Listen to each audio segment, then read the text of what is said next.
Hello and welcome. My name is Terry Jackson, and I'm here to talk to you about our show, Next Play.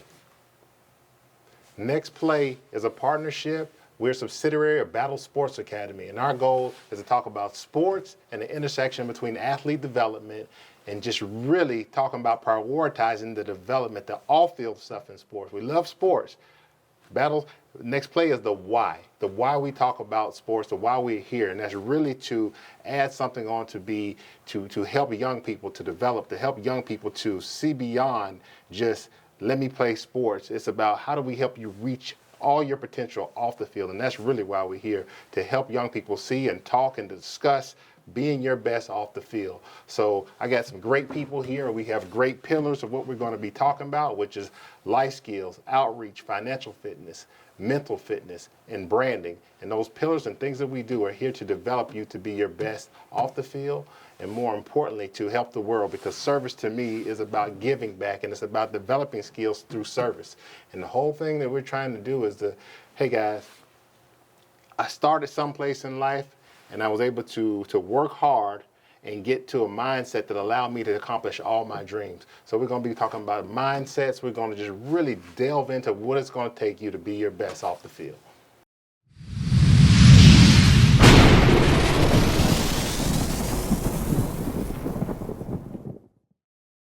Good afternoon. My name is Terry Jackson, and I'm excited to introduce you to a show we have called Next Play.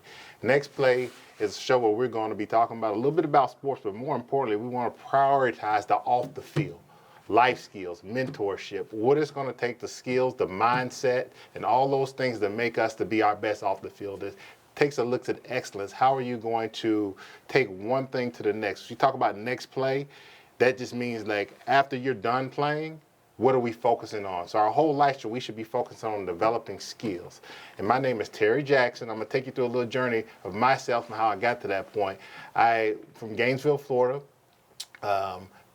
went to P.K. Young High School, graduated there. And from there, I went to the University of Florida on a full football scholarship.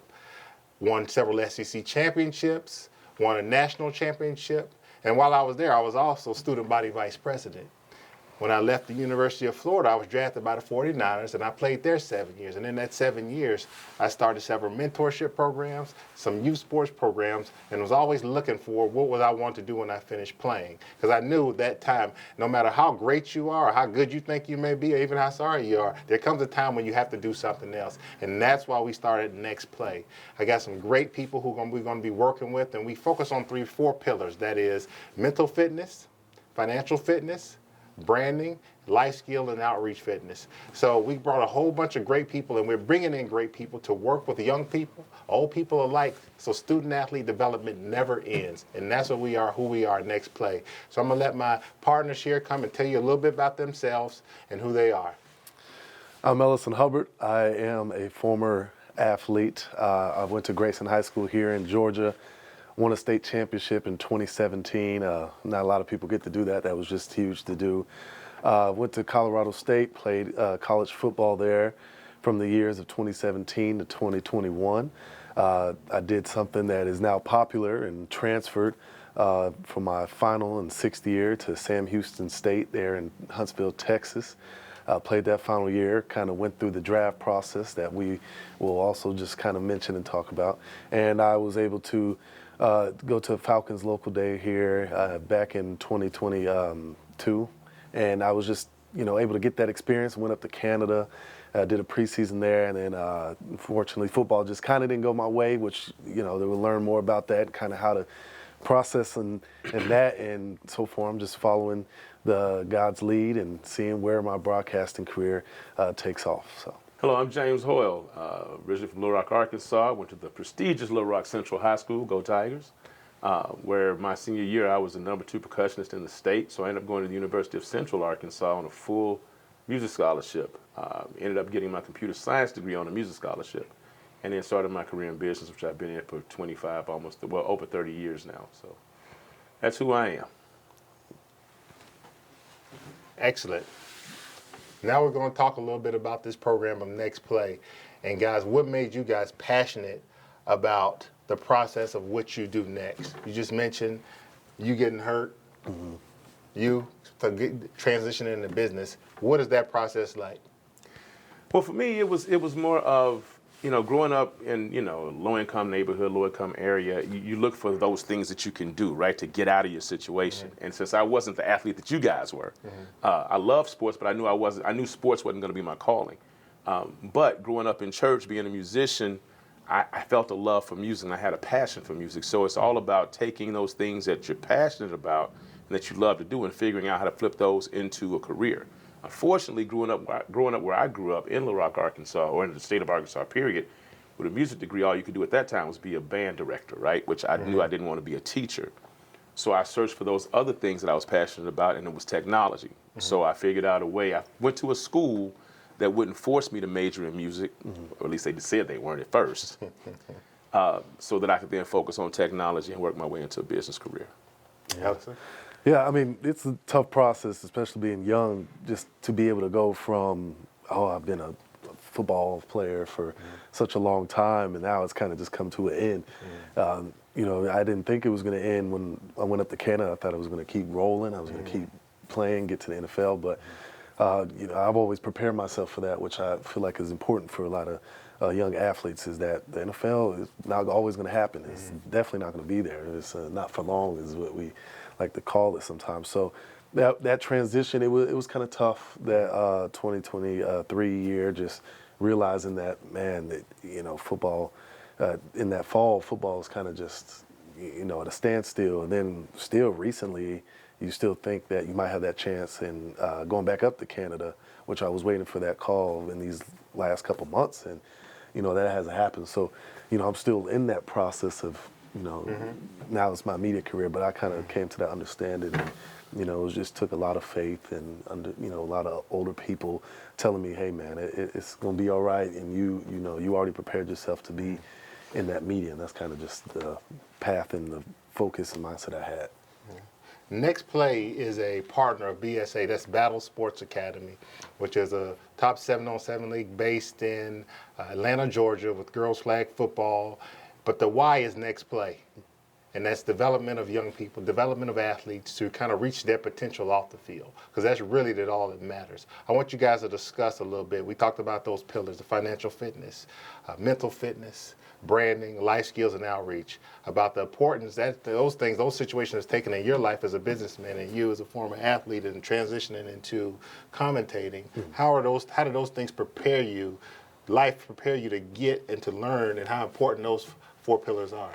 Yeah, I mean, just really it's the guidance, the people around you that kind of gave me that understanding, like, hey, financially you need to be ready because you're going to be on your own, right? Football is not something you can rely on, a scholarship or some money, right? Kind of have that plan B, that backup, that you have that education, you have that degree, use it now, don't throw it away and go like, oh man, I wasted my life. You didn't waste anything. You got that degree, use it. And that's kind of how that's going for me right now, just getting these job opportunities left and right, just being able to use that degree, use what I went to college for outside of football, which is a plus for at least in my field, is just having that knowledge of sports. But, just being able to add that on there, it's like, okay, you have leadership, you have the ways, the focus, the challenges that you overcome, the adversity that you dealt with, the being able to wake up early, be able to take hard coaching, to be able to be a team leader or a teammate, encourage people. It all comes into play, I think, when it comes to transitioning into this field, or just in any general job that you get where you're able to take on a role because they know what you did and on the field, at school, and what you were able to do with a bunch of teammates. Okay, before we jump to you, Jane, I want to, you mentioned Plan B, and I want us to take that out of our vocabulary. There's one plan.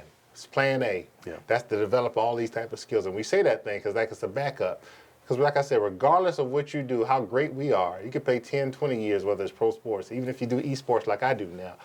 At some point it's going to end. There's a chance there's one plan you got to work on. So developing all those other skills that we do off the field is paramount and important right now. I don't care if you're in 5th grade, 4th grade, 6th grade, 7th grade, 8th grade. We have to develop skills. that relate to off the field. You learn a lot of great skills, and there are a lot of great transferable skills as athletes or in the band or doing music. But let's develop all those skills. We can do two things at once. So James, you jump on that question a little bit. So it's funny because I'm a little bit older than you guys. I came out of college. I graduated from college in '92, and so back then we talked about branding. Branding was always a corporate thing, right? It was never really something that referred to how people perceived you as an individual. Mm-hmm. But that's not what it's become. But even back then, you were quickly made aware of you were only going to go as far as, one, your education would take you, two, what other people thought about you and the job you did, right? And so it was very much performance-based, right? So you had to be focused and you had to be aware of, okay, I need to make sure I have these capabilities so that I can pretty much fit anywhere they put me from a technology standpoint. The other thing, when you start talking about mental fitness, is you learn at a very young age, especially growing up, let me be honest, growing up in Arkansas in the 80s, you become very aware of who you are. So you become very aware of that adversity is going to come. There's people that aren't going to like you just because they just don't like people like you. How do you deal with that? How do you respond to that? How do you respond to that in a way that doesn't alienate other people who look like them, right? So learning how to deal with that adversity, learning how to take those punches, and keep moving, keep bobbing and weaving, and keep being productive. I think that's what makes all of those things hugely important. Last but definitely not least is the financial literacy part. Because again, growing up at that time, during that period in the neighborhood I grew up in, financial literacy was just make as much money as you can make and you spend it as soon as you make it. Let the future take care of itself. And we all know that you cannot live that way. And so those are the things that I'm proudest of. And then growing up, I saw, as I got older, I saw kids coming behind me that didn't get the same knowledge I got because their home situation was different, right? So whereas my mom was at home with me all day, every day when I came home from school, these kids were latchkey kids, so they were having to fend for themselves a lot. And they weren't getting that mentorship, they weren't getting that guidance that I got. So I took it as a responsibility to help those coming behind me at least learn what I knew so that they wouldn't suffer from not getting that information. That's right. So I look back, when I write that, I look back to myself as when I was in middle school, elementary school, and high school. What would have benefited me? What would have benefited young T-Jack, young T-Dog, young T-Daboo? So my daddy called me growing up. But what would have benefited me? And I think every single one of these pillars, from the standpoint we talk about financial fitness, I'll just be honest with you, I did play in the league, and a lot of, if I'd had some of these skills and people around in a program like this, it probably would have saved me a few dollars, and would have had a few more dollars saved up, and more would have made more and took more advantage of things. So starting out at a young age, because kids are getting money at a lot, whether it's in college or high school with NIL or different things, and just the whole branding thing, there's a lot more opportunities. So taking care of those opportunities and learning how to deal with those income generating situations and putting yourself in favorable positions. As far as the mental fitness part, when I was working in Florida, or anytime, most kids are not going to, and especially from young people of color, a lot of time are not going to seek out doing anything on the mental health side because there's been a stigma related to it. But you find that it's so important in how you feel and being able to talk about things and being able to share if you're going to grow and be yourself and reach your full potential. So allowing kids a safe space to do that, to learn more so these skills and ways to cope, I think can lead you to even greater heights. And then when you talk about the branding, what they just talked about, there's so many opportunities now, and that goes with your financial fitness side and just kind of being able to really take advantage of those opportunities. And my favorite, what I really try to build this whole program, we try to build this program about is the life skills and outreach. Going and doing service. To me, service, we get to a point in life where anybody who's successful, you say, what can I do? What is my legacy about? What have I done on this earth to help others? What are people going to remember me by? We want to start young people there, finding that purpose and passion that's going to lead to those greater outcomes in life. That's science. That ain't me talking. If you read anything on science, it talks about finding a passion, and that will lead to greater outcomes because you'll be more intrinsically motivated to really achieve things. So getting these kids, getting young people to spread the message. I want young people to become influencers of service, not influencers of the foolishness that we see every day now. I want influencers of service. to show your friends what it's like to give back, random acts of kindness, to care, to open that door for your mother, your little sister, instead of tormenting her, for your neighbor, picking up trash. It may be an old person, but doing things that become service or influence is really what we're trying to do with these programs, while adding in anything that's going to help them achieve off the field. So you guys got any other further thoughts on that before we jump to the next thing? No, I think, just the service part of it is huge, because we live so much in a society right now. It's all about me. My likes, how many friends do I have on Facebook or Instagram? I know I'm probably not even using that right, because I don't think you have friends on Facebook. But anyway, it's very much a me society right now. So to teach kids to serve others is huge, right? So. No, absolutely. Like I say, there is nothing I find more important, because then while you're doing those service things, one of the most important skills that I like to talk about, and I use a program when I'm dealing with kids, I call it Sticky, or G-Sticky. G stands for grit, building grit, which we do, strong work ethic, teamwork, initiative, communication skills, and interpersonal skills. And in that, those communication skills, we're going to have young kids. We got a program we're going to be talking about a little later next week too. We're going to have young kids who are in the program up here talking. My goal is to get young people being able to communicate at a young age. Because if young T-Jack could have communicated at a young age and was not afraid to get in front of a camera, in front of a group of people, I mean, this show may have been, I may have been doing this show years ago and been doing plenty of shows. So my point is getting people and develop skills that's going to develop opportunities that last you for the rest of your life. Hello, I'm James Hoyle, Head of Operations for Battle Sports Academy. And you might ask, what exactly is Battle Sports Academy? Battle Sports Academy was created out of a need. As we were looking around at all of our local athletes, our young athletes, we were noticing that great athletes, they're ill prepared for life. No one's teaching them how to deal with a lot of the stresses that they deal with, and none of us ever had to deal with when we were their age. So out of Battle Sports Academy, we created Next Play, which is our mentorship program, which teaches them financial literacy, mental fitness, branding, and outreach, which teaches them how to give back to their community. In 2026, we're going to start SCORE, which is an online tutoring program that will not only help them keep their grades up while they're in high school, but also help them get prepared for the next level, which is to go to college. Also helps them with their recruiting, getting prepared for that as well.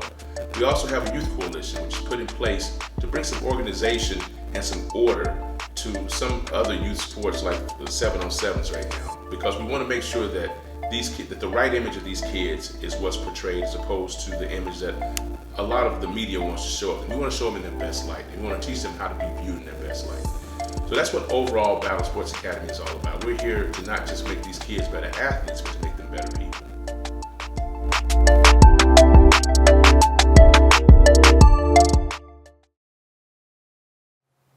Next up, we're going to be talking about the state of youth sports. We all got an opinion on that. I mean, I grew up, I played everything. I went from one season to the next: soccer, t-ball, baseball, basketball, football. I played a little bit of everything. I swam, ran track all the way. I didn't run track. That's why I'm slow.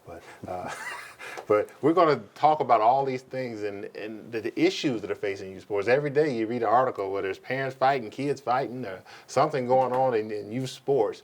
What is happening in sports, fellas? Let's talk a little bit. I know you do some reffing. You just not too long ago you was in the game. Let's talk about where it used to be, where it is now, where it needs to go, because that's why we're here, right? Absolutely. We're here to bring in solutions to youth sports, to help young people really truly develop the way they need to in this whole field, and that's why we're doing this show as well. Yep. So Jay, I'm gonna let you start off on this topic, and you give us a shot what you think about it. So what's interesting is one of the number one things, I was on the track team too, I was a thrower. So one of the things that was always important when we were coming up in youth sports was what? Character, right? Your coaches drilled that in you. Your coaches demanded that of you. And if you didn't have character, they didn't even deal with you. As a matter of fact, I was watching something earlier today where they were interviewing Roy Williams and Coach K. And Coach K said, we always recruited people who were skilled and had character, but we didn't recruit skilled characters.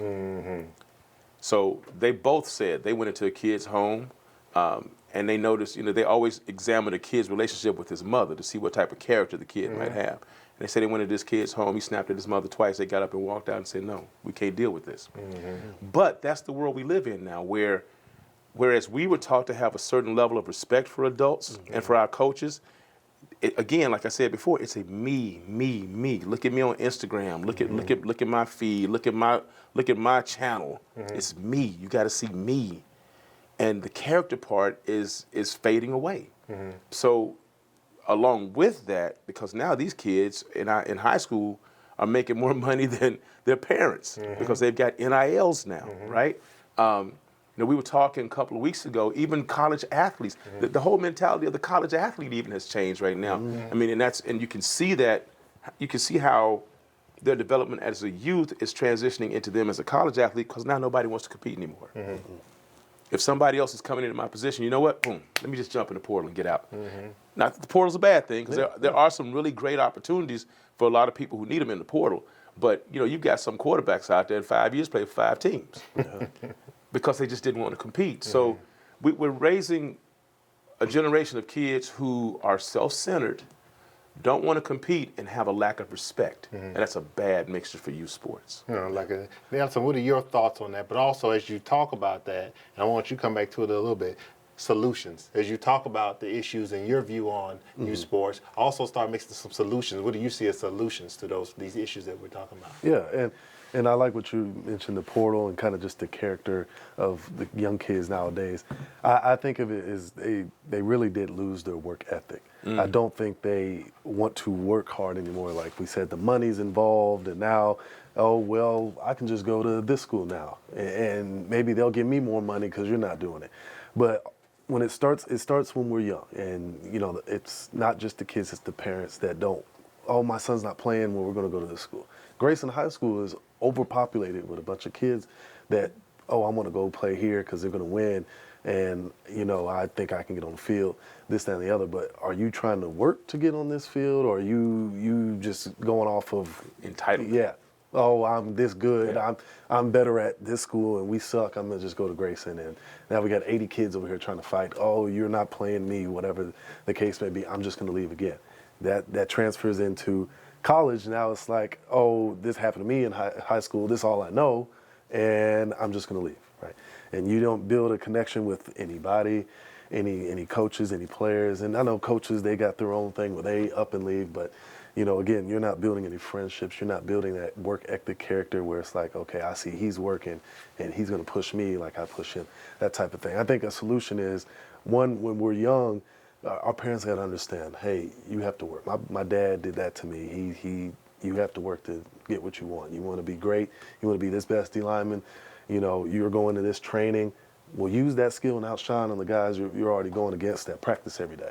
Right, and then of course, if it's not working, or you blatantly see something's not going towards the way, you see you're better than this guy, or you're better than him, or whatever the case may be, coach's ball, daddy ball, then I see when you leave.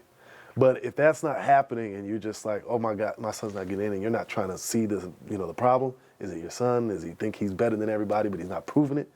Then that's where the problem is. Now, okay, well, he's not good. He's not playing my son because X, Y, and Z. Did you talk to him? Did you get to understand the reasoning why? That's why the kid goes up there, he says, Coach, I want to leave. You're not giving me any playing time, or you're not giving me money, which is a big problem in itself. Why is the money so important? Yeah. Why is this pulling the kid? Yeah. Why is you giving NIL deals in high school, first off? Then this is why kids don't want to work hard. This is why kids don't want to, money. If you give me this money, then I'll come here and work hard. So speaking of working hard, though, you need to tell your story, because I don't think the average college athlete would have taken your same route. Like when you first got to college, I mean, you would have been starter anywhere else, but what happened? Tell your story a little bit. Well, I almost, let's talk about youth sports. I was a decent athlete. I I guess in Little League, I was probably one of the best players on the team, but even then, I wasn't necessarily always the best player on my teams growing up.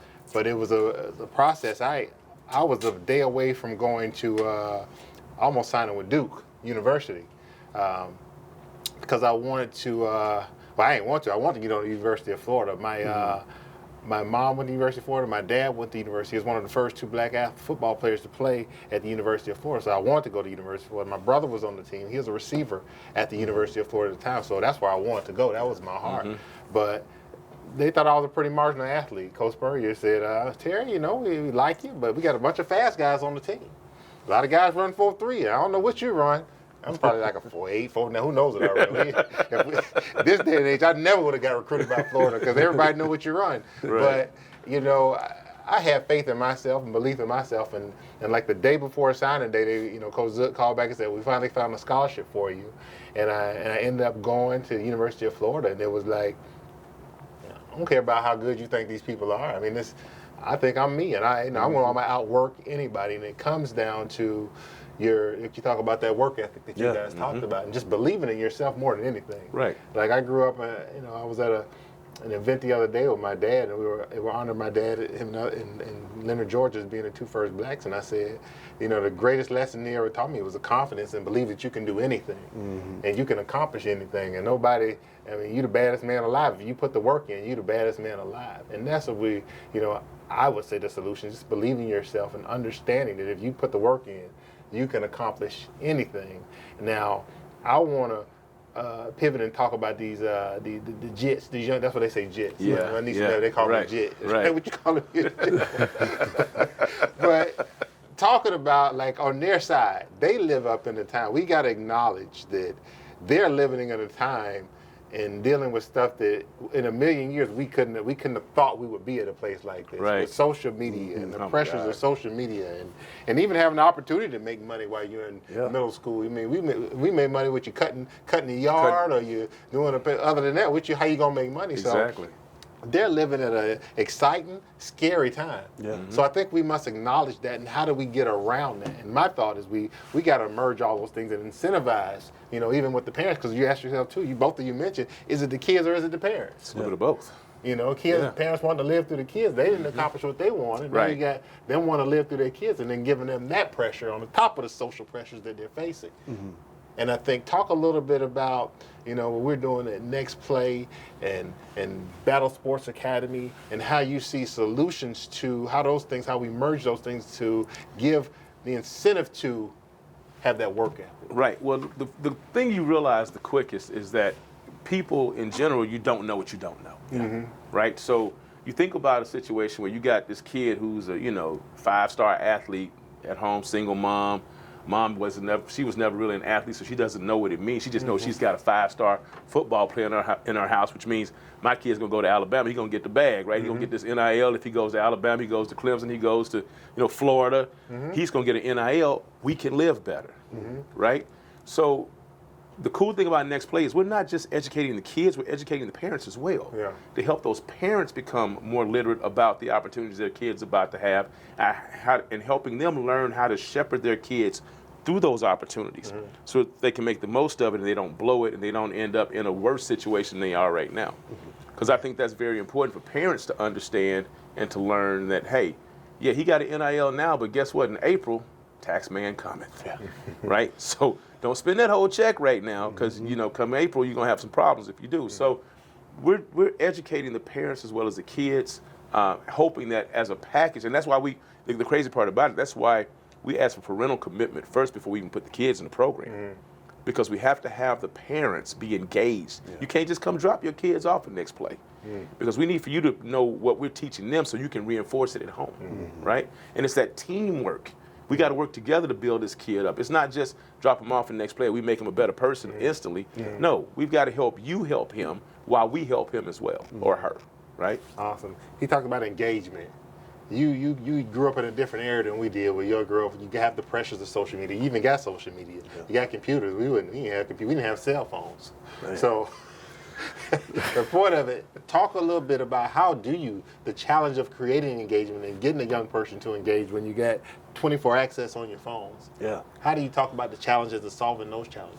Yeah, I mean it's difficult when you have that easy access to a phone and you see on X or Twitter or whatever you call it, Instagram, and you see all of this, good flashy things that you can get, right? And so we have to try and pull this kid's attention and say, this is what's going to build you to be a better person overall. Yeah, that kid might be getting this money, but then later down the line, who's going to be, better with managing it and better with, with that money and that access to that, right? Is it going to be you and your family or him and his family where he didn't have the education or the resources that we have here at BSA that can steer you in that right direction? Not saying that everybody doesn't have that guidance or that direction, but it's very cloudy. And when you on Twitter and you see, oh, he's got $1 million or he's got all of this, or it just starts to steer you in that wrong direction when it's like, well, are you going to be able to do that for me here? Are you going to be able to get me this money? Are you going to be able to get me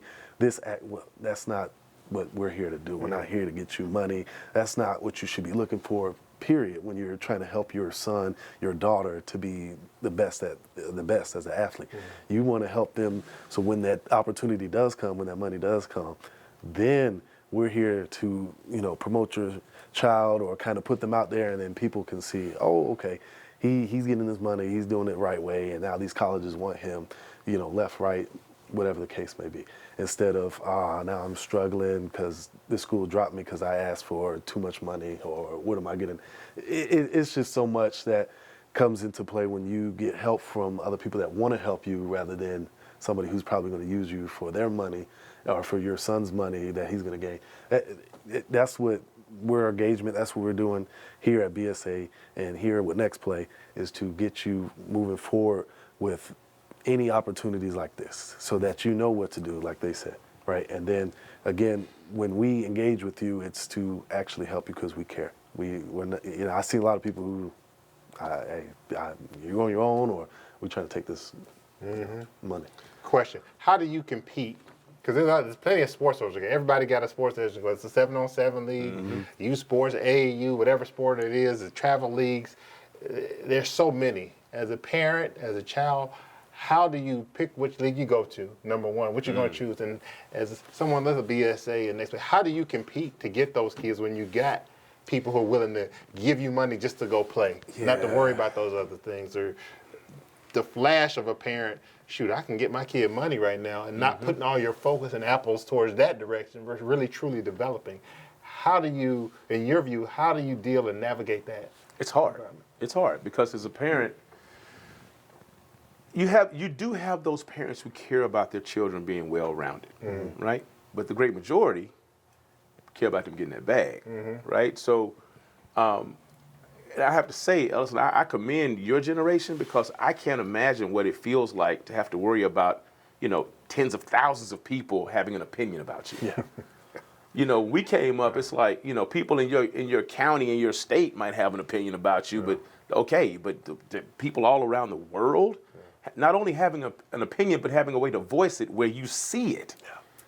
And then having to mentally deal with that and cope with that. Every day. I mean, man, kids are getting scouted at 10 years old now. Can you imagine being a fifth grader having that pressure? Yeah. So back to your original question about how do we pick what program to go to, parents have to think beyond this initial drop of money, right? Because money does what? It runs out. And then what state is your kid left in once that bag is gone?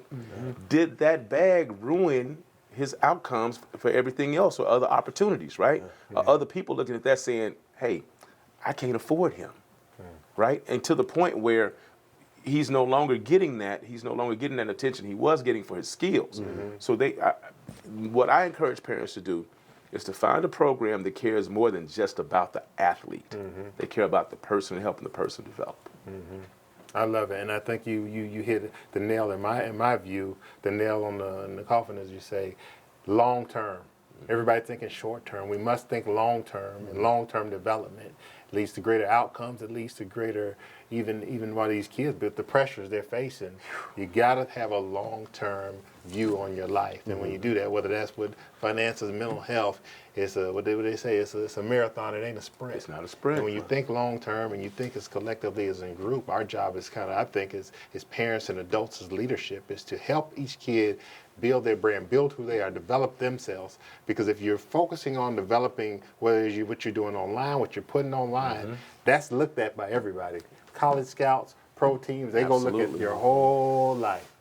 So if you start at a young age doing the things the right way, you're going to elevate yourself for the opportunities for money that's going to last for longer. Exactly. And that's what we're trying to make the priority and make important for us all to think long term, develop in all these areas, become an expert in all these areas, and get around, not just, but get around the experts in all these areas to build up that brand. So your profile as each individual person, as a family, as a kid, because they're looking at the families too. Absolutely. My kid is going to have much more value to these universities. And and that's how you become 4 and 5 stars and then be the first round picks. They look at everything. Talent's there too, but if you got those other things, you're just going to elevate your opportunities to make money in the long run. And that's our goal for each and every, not saying make money, but to the long opportunities. So you're okay for when you're 30, 40, 50, you got opportunities because of what you did and what you showed, your profile off the field, the things you did off the field, people are always going to recognize and see those things. Absolutely. What are your thoughts on that, Ellison? Yeah, I mean, like James mentioned earlier, it is hard to like ignore all of these outside opinions, right? And that's why you need that group of people that actually do care. Because I mean, for me, I wish I had this, right, where they were able to teach me the right thing. And of course, I didn't have NIL. I didn't have any of that. That came in my senior year. But just to be able to, okay, when you're going to college, you know, be ready for the things that come your way where you actually have these opportunities, or you know, when it comes to being in high school, middle school, just being able to interview or being able to get that help that you need, because sometimes a lot of people are scared and they don't know how to get that that help when they need it, right? They're so focused on that social media and like, oh, this is what's being said or this is what's being told. And that's why I love the program that we're building here, and what I think a lot of kids need to do is just join in so they can be ready for a lot, especially in this heavy social media world, just be able for whatever comes your way, right? And that the parents will be able to be there alongside with them so they know how to handle it as well. Because I've seen some parents where they will get on social media and they'll fire back, and it's like, you're representing your kid as well, right? So while he's representing you and the family, you're representing him and his career and or her career because of what you do, right? So, I mean, you made a great point when you said, you know, schools are recruiting the whole family. So all of a sudden, you know, mama get on social media trying to defend her baby, coach looking at that saying, I don't want to deal with that, right? So, you know, you got to be conscious of that and be aware of the things you do when you're out there trying to defend your kid or represent your family. So, No, I think that is so important. I think they're going to look at everything. Talent trumps everything, but when you add talent and all those other things, you're just elevating that profile. If you truly want that money, or you truly want those opportunities more important, just let's stop focusing on the money and focus on the opportunities that's going to lead to those greater opportunities to make that money for a longer time. And I think that, like they said, everybody's made the point of, we understand the issues with social media and the enticement of getting that short-term money and getting in that, whether it's NIL or branding deals or whatever it is. But like I say, if our focus comes to long-term, and we do that as a group collectively, as young people, as athletes, as a community, to focus and come together to really develop young people, it's going to create more value in the leagues. It's going to create more value in college, where people are going to want their kids to be just like this person, which is going to lead to more opportunities. And that's what we're really trying to say. I thank you guys on this topic. You guys, I think we're dead on, and we love to engage with others in this topic and just to continue the conversation, because I think it takes a group of people to really come up with solutions, because there's no doubt we're dealing at a time that's unprecedented in many ways. But with this social media stuff, like he said, I remember I read something in a local paper. It said, I think it made a comment like, Jackson is like a third or fourth string, is going to have a tough time making the team. And I just read that in the paper. I'm like, dang, why are they talking about it? But that is constant now. Like, I see a kid didn't even say something. Somebody will say something about a kid, and now you got people talking like the kid, like he had, like, come on now. This is unbelievable. rough, I can imagine the kid reading this stuff. So I don't judge. I try not to judge young people, because I couldn't imagine what they kind of go through. So it's more about finding solutions and path together to continue these conversations. And we appreciate you joining us and talking about the youth sports and the development and how we take it to the greater levels. Thanks. What is next play? At some point, playing days are over. We can no longer play ball. We got to find something else to do in life. That's the game of life, the most important part of life. My name is Terry Jackson, former NFL player, 7 years with the 49ers, national championship running back with the Florida Gators. And at some point, our opportunity to play ends. But the game of life is our opportunity to learn and develop those skills. What is your next play?